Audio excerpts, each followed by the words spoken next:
وہ کھیتوں میں کھیتی باڑی کرتا تھا۔ وہ بہت سخت محنت کرتا تھا۔ وہ کہتا ہے میں دن بھر کھیتوں پہ ہوتا تھا، یہاں تک کہ کھیتوں میں کوئی نہیں ہوتا تھا اور اکثر مجھے دن کے ٹائم بھی خوف آنے لگتا تھا۔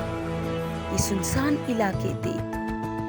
ایک دن اسی طرح میں کھیتوں پہ کام کر رہا تھا۔ میں اپنے کام میں مست تھا، مجھے اپنے کام سے محبت تھی۔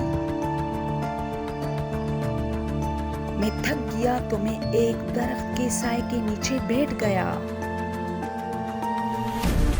میں بیٹھا، تھوڑا سکون سے بیٹھا تھا کہ اچانک میری نظر ایک خوبصورت نوجوان پہ پڑی جو کہ میری طرف آ رہا تھا۔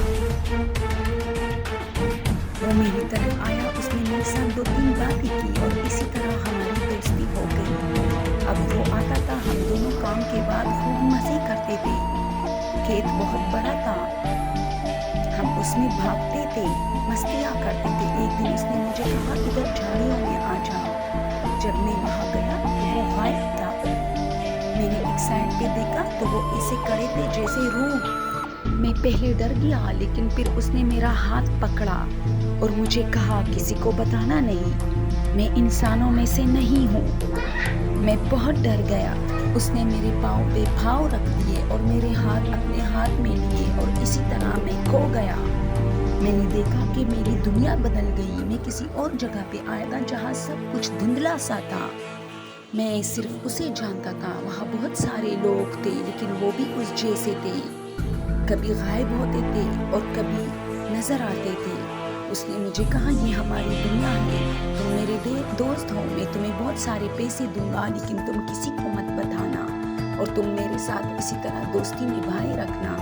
میں بھی خوش ہو گیا۔ وہ مجھے پیسے دیتا تھا، میں روز اس کی دنیا میں جاتا تھا۔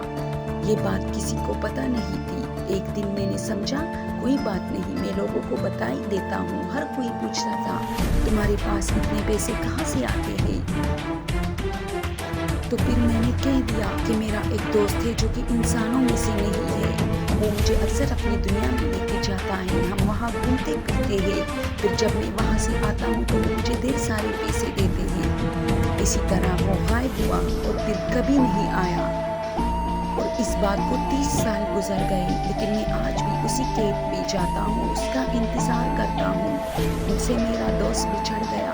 دوستو، یہ ایک سچی کہانی ہے، اگر کوئی یقین کرے یا نہ کرے۔ یہ ایک گاؤں میں پیش آئی تھی۔ وہ آدمی بہت بوڑھا ہو گیا لیکن اس کا انتظار کرتا تھا اور روتا تھا اپنے دوست کے لیے۔ پھر اس کی ڈیتھ بھی ہو گئی لیکن اس کا دوست پھر واپس کبھی نہیں آیا کیونکہ اس نے اس سے وعدہ کیا تھا کہ کسی کو نہیں بتاؤ گے میرے بارے میں، جبکہ اس نے سب کو بتا دیا تھا۔ اگر آپ لوگوں کو سٹوری پسند ہو تو پلیز میرے چینل کو سبسکرائب کیجیے۔ Thank you so much.